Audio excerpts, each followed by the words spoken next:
Hello, hello, hello, everyone. This is Coach Michele. I hope you guys had an amazing weekend. So, yes, today is Monday, and I've decided to do something a little different today. Usually, I drop 4 videos. Last week I didn't. I was in Cancun for a week.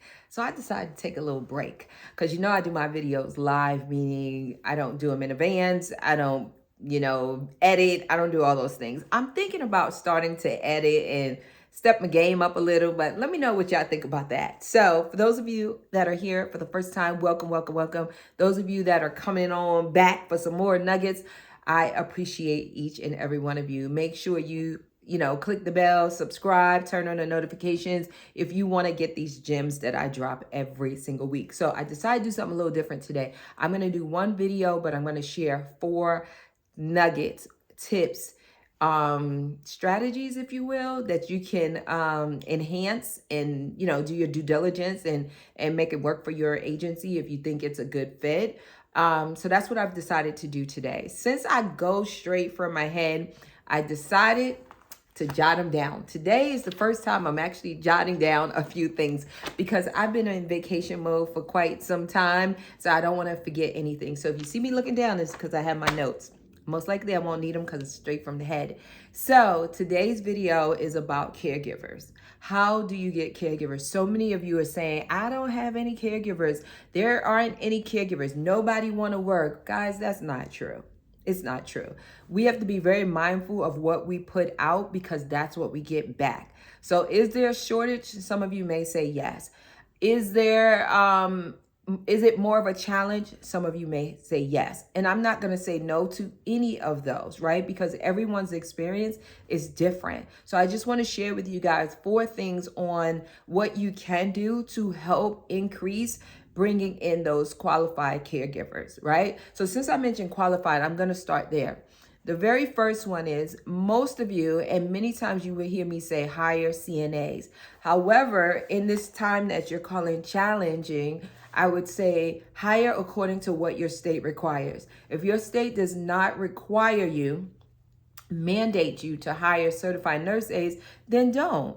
Look at others. So if they say you can hire, PCAs, companions, individuals that are not certified, then look into doing that, right? So you want to put together, so if the state doesn't have any requirements, then of course you want to establish those requirements and, what you're looking for in that particular for someone to work in that particular capacity, right? So just because the state says, oh, we don't have any rules or regulations about it, and or if you're in a non-regulated state, you still want to come up with something. The number 2, there's 2 things that I really would want you to take into consideration would be make sure that they are CPR first aid. That's really, really important, guys, and not the one that you can do online. You really want them to have some hands-on experience, some in-person training with CPR and first aid, right? The second thing is to make sure that they have a clear TB, right? Meaning they've taken the TB test, PPD, and it's negative. You don't want to run the risk of sending, so actually 3, you don't want to run the risk of sending someone into someone's a family, right, into a loved one's home, into anyone's home, and that person does not have a negative TB test, right? As far as the results. The third thing is criminal background. Definitely you want to check the criminal history of that individual. I would even say 4. The 4th thing would be motor vehicle. If they're driving your client around, definitely check their motor vehicle record. You don't want to hire someone and allow them to drive your client around and they have DUIs or moving violations that can, running red lights and stop signs and things like that. So you really want to be mindful. But again, you can do whatever you want. Those are just some things that I threw out off the top of my head. So you don't have to hire a CNA unless your state's rules and regulations specifically state that. So that may help you, right? The second thing I would say is work and, build relationships and network with other agencies, not just home care, but hospice, home health, facilities, right? Work with other professionals, because if you're having difficulty, they may be having difficulty. And there may be some synergy between your businesses, amongst your businesses, that you guys could help each other. So you may have a caregiver that, is working 15 hours, 20 hours, and they may have a position open for 15 or 20 hours. So you guys could collaborate. That truly creates a win times four, meaning the caregiver is going to get full-time hours if that's what he or she desires. You're going to have a caregiver, the other agency is going to have a caregiver, and the client is going to get someone that is consistent, right? So there's not a high turnover for either agency and for the client. So that's really important. So that would be my number 2, is to build relationships with others that are in the same industry, because there may be some synergy there. The third one I would say is check with the Department of Labor. The Department of Labor, you can build a relationship with them as a small business owner in the community. And most of them, I say most, I think all, but of course, I don't know every single Department of Labor and how they work. So I would say contact them and see if there's a way where you could do a workshop or participate in a workshop. Maybe they have a job fair you can participate in. Maybe, if you register with them, you can post an open position online.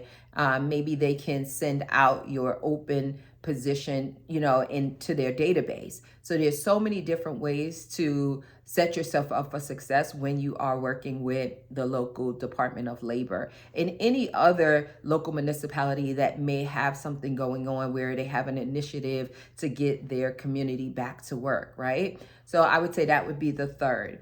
The fourth one would be building a relationship with just like your referral sources, right? So if people are referring business to you, that may be a good option for you to, let them know, what you're looking for, that you have openings. Matter of fact, across social media, any and everyone that let them know that you're looking for caregivers as well, employees, and what those requirements are. And then they can help you out as well. And of course, you always want to have, so I guess this would be fifth, right? You always want to have a position posted on whatever job board you utilize. So that's going to be very important as well. So those are 5 different ways to think about. Actually, I got another one, 6. The 6th one would be create your own training center, right? Or, and it may not be a full-blown training center, but create your own training. And then that way you can, bring people in that are looking to get into the industry, and you may be able to train them, especially if you are not in a regulated state that requires certified nurse aid. So you may be able to create a curriculum. You may be able to buy a curriculum and just implement it into what you do. You can decide if you want to charge for that, which could be an additional stream of income, or you may offer that as a free benefit to your community, because it helps that person get the training that's needed, and it also helps you get employees. So that would be the 6th. I said I was going to do 4, but that would actually be the 6th option. And I'm pretty sure there's so many others that could potentially help you get caregivers during this challenging time, right? And if any of you know of any other options, jot them down in the comments, because that will allow you to be in a position to help others as well, because we're all in this together. So there's always so many different ways and creative ways that we can, think of to accomplish the goal. If we're always thinking about solution driven, right? If we're always putting ourselves in a position where we're solution driven and not just the victim, oh, me, I can't, I don't have, nobody wants to, and start thinking in a positive way of how can I make this work? LinkedIn, right? So that would be another way. LinkedIn is a professional platform that will allow you to connect with others as well. You can literally go there, type in, caregiver, type in CNA, and see what you get. There may be some people on there seeking employment. However, guess what? There's a lot of other professionals on there that you can build those relationships with when you are networking virtually. right? So that's another option, network virtually. And you know what, we've been here almost 10 minutes and I could think of so many ways. I said 4 and I'm like on, I don't know what number now, because there's so many options.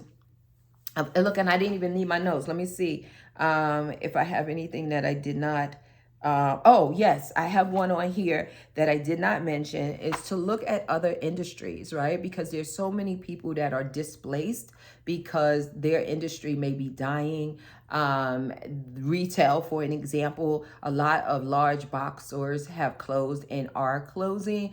A lot of franchises in the retail space, the restaurant space, have closed. So when I say displaced employees, employees that specialize in, you know, a specific industry, you may be able to pull those people from those industries, right? Because they're just out there looking. So they may be looking for, you know, customer service jobs. They may be looking for retail jobs. So maybe in your post, when you put it out there, you could say, you know, we have opportunities available for, you know, people in retail because they have great customer service. They're going to treat your clients great. You know what I mean? So just think outside of the box a little when you are trying to figure out how you can get more caregivers into your organization.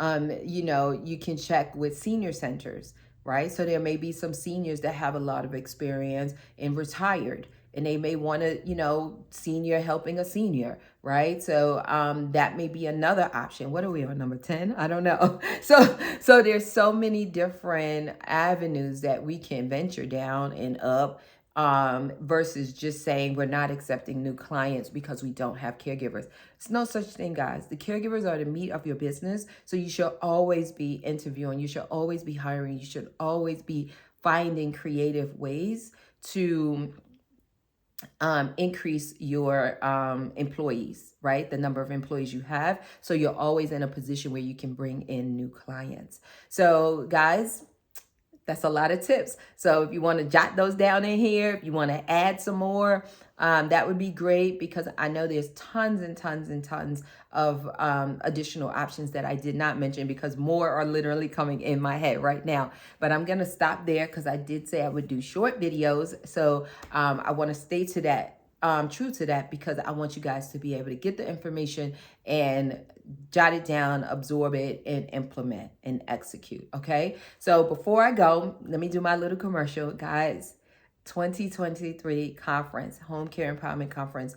I need to see you there. If you believe that you need to take your business to the next level, be in a room full of like-minded people, get some additional knowledge, training, inspiration, motivation. Guys, this is for anyone within this industry. If you're thinking about starting your agency, if you've already started your agency, if you're generating, you know, $500,000, $1 million, it doesn't matter. We have people from all walks of life, different parts of the world, that come together every year here in Atlanta. And it's the weekend of March 24th. So you could go to my website, myhomecarecoach.com, and click on services. And then actually you go to the top, click on services, and then you can click on events and it will take you there. So we do have a payment plan option available. The ticket is only $597. The conference is 2 days, 2.5 days for my VIP clients. And you can do the pay now. No, what is it? Buy now, pay later. Buy now, pay later through PayPal. We have that option on our website now. And we still have a couple of early bird special tickets. So if you get the early bird special, you're only going to pay $397 until those tickets are gone. No more, all gone. And when you do the PayPal, buy now, pay later, it's the regular price, $597. You're able to get that payment plan option. So you guys take care. God bless. Don't forget to subscribe to my text messages if you want to get some inspiration, tips, motivation every single morning at 8 a.m. Eastern Standard Time. The phone number is 678-336-7472. Again, 678-336-7472. You guys take care. God bless. And don't forget to subscribe. Don't forget to subscribe. Don't forget to subscribe. Take care, guys. God bless.